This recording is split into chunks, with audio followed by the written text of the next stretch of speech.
Kia ora, good evening. They got as close as they dared to the Rena today, but they didn't get into the water with her.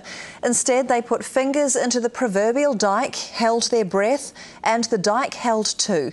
But it's been a busy day on and around the reef again, and Jono Hutchison's been watching. Jono. Well, Carolyn, the Salvors say that even when conditions are good on shore, as they have been today, that doesn't mean that it's calm out by the Rena. And as you're about to see from the footage provided by Maritime New Zealand, it's quite spectacular. The hulking wreck of the ship still looms above any work that needs to be done on the Astrolabe Reef. The sun was out today and the salvage crews took the opportunity to sail between the two sections of the Rena. But as close as they managed to get to the wreck, around the Astrolabe Reef, sea swells were reaching up to 3 metres, and that's still too rough to let divers inspect the sunken stern of the ship.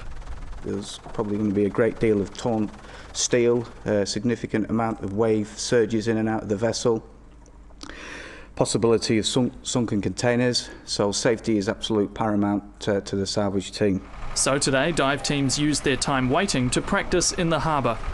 Out at the ship, salvors will need to assess the condition of the reef before salvage work can get underway.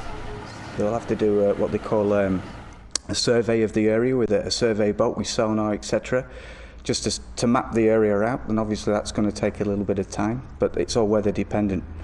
Salvors were assessing both the sunken stern and the bow section, which remains wedged onto the reef and above the surface of the water.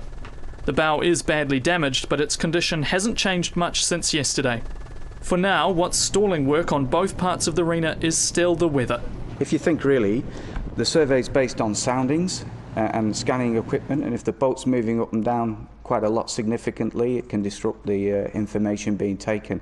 So they've got to make sure whatever information that they get from the depth survey is credible. The response to this environmental catastrophe is still very much dependent on the environment itself. And Carolyn, the weather really does play such a big part in this salvage operation. Even before the big storm that tore the Rena in two, the salvors were reluctant to discuss different scenarios, saying that everything was more or less dependent on the weather.